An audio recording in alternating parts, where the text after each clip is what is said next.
महाराष्ट्र के 3 शहरों में तनाव, त्रिपुरा हिंसा के विरोध में निकाले जा रहे जुलूस के दौरान पथराव, नांदेड़, मालेगांव और अमरावती में माहौल बिगड़ा।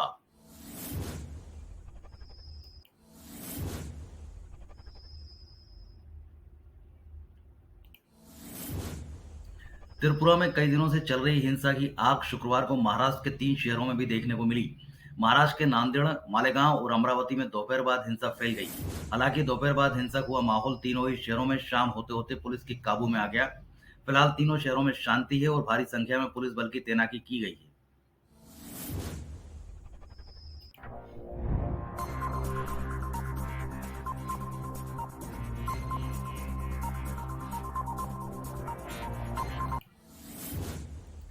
रेल यात्रियों को बड़ी राहत, कोरोना के पहले की तरह सामान तरीके से दौड़ेंगी सभी स्पेशल ट्रेन, 30% तक घटेगा किराया।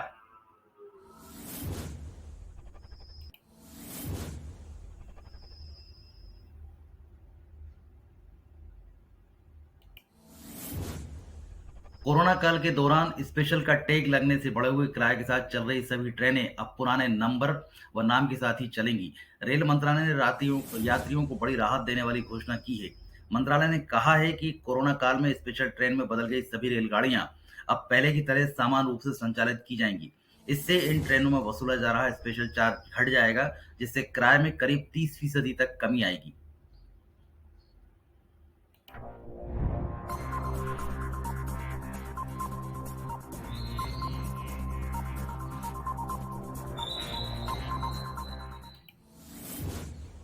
दुनिया के कई देशों में लगा कोरोना का तीसरा टीका। क्या हमें भी बूस्टर डोज की जरूरत है?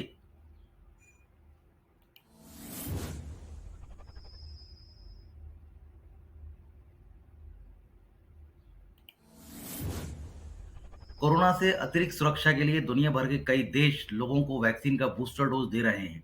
भारत सरकार भी जल्द ही बूस्टर डोज को लेकर गाइडलाइन जारी कर सकती है।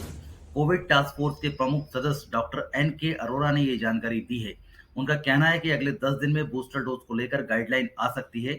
इसमें बताया जाएगा कि वैक्सीन का बूस्टर डोज कैसे, कब और किन्हें दिया जाएगा।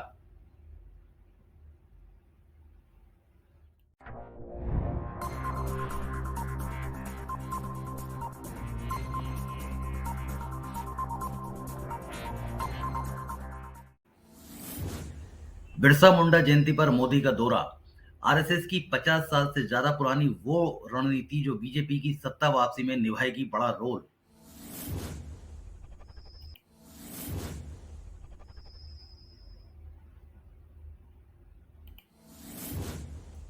पीएम नरेंद्र मोदी 15 नवंबर को मध्य प्रदेश की राजधानी भोपाल में रहेंगे। यूं तो वे कई कार्यक्रमों में शामिल होंगे, लेकिन सबसे खास है जनजातीय महासम्मेलन, जिसमें प्रदेश के 2 लाख से ज्यादा आदिवासियों को लाने की तैयारी है। मध्य प्रदेश सरकार आदिवासियों के महानायक बिरसा मुंडा की जयंती को जनजातीय गौरव दिवस के तौर पर मनाने की घोषणा पहले ही कर चुकी है।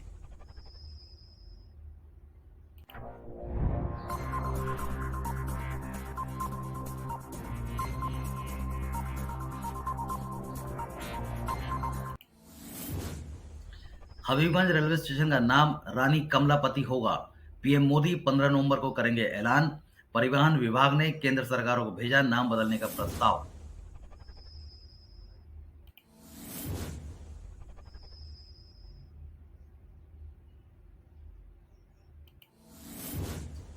देश का पहला world class railway station Habibganj नए रूप में बनकर तैयार है। प्रधानमंत्री नरेंद्र मोदी 15 नवंबर को इसका लोकार्पण करेंगे। हबीबगंज स्टेशन का नाम बदलने की भी तैयारी है। हबीबगंज रेलवे स्टेशन का नाम अब रानी कमलापति हो सकता है। ये प्रस्ताव राज्य सरकार ने केंद्र सरकार को भेजा है।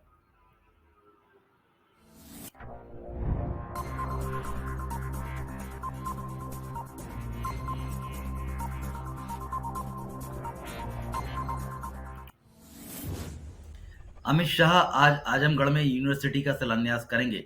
सीएम योगी भी रहेंगे मौजूद।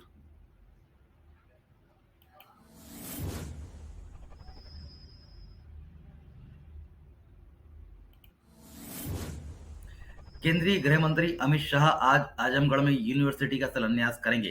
कार्यक्रम में मुख्यमंत्री योगी आदित्यनाथ भी शामिल रहेंगे। ये यूनिवर्सिटी आजमगढ़ के यशपालपुर में 53 एकड़ जमीन पर बनाई जा रही है।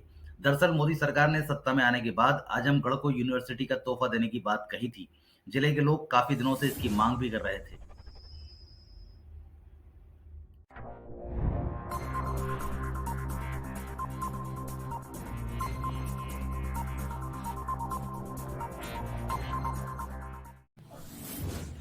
ड्रैगन टॉप प्रायोरिटी पर, पाक नहीं अब चीन पर भारत का फोकस। सीडीएस रावत बोले, सबसे बड़े बदलाव से गुजर रही इंडियन आर्मी।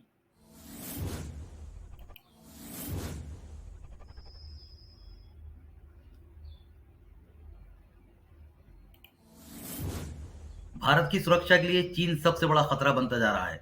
पहले पेंटागन की रिपोर्ट में भारत को चीन से सचेत रहने के लिए कहा गया था।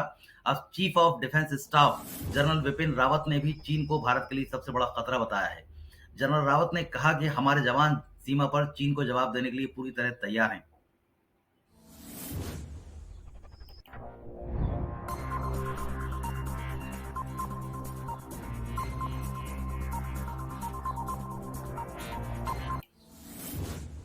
अफगानिस्तान में धमाका, 3 की मौत, 12 घायल। आतंकियों ने जुमे की नमाज में आए लोगों की तीसरी बार निशाना बनाया।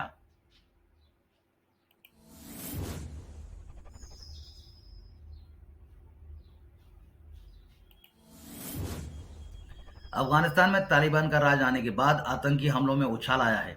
शुक्रवार को पूर्वी अफगानिस्तान के नंगरहार प्रांत में स्पिन घर की मस्जिद में ब्लास्ट हुआ। अल जजीरा की रिपोर्ट के मुताबिक इस हमले में 3 लोगों की मौत हुई, जबकि 12 से ज्यादा लोग घायल हुए हैं।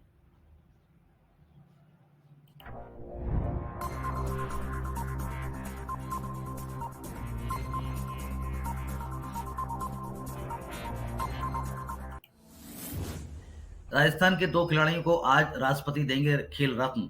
अवनी और कृष्णा का हुआ चयन। दोनों खिलाड़ियों ने पैरा ओलंपिक में गोल्ड जीता था।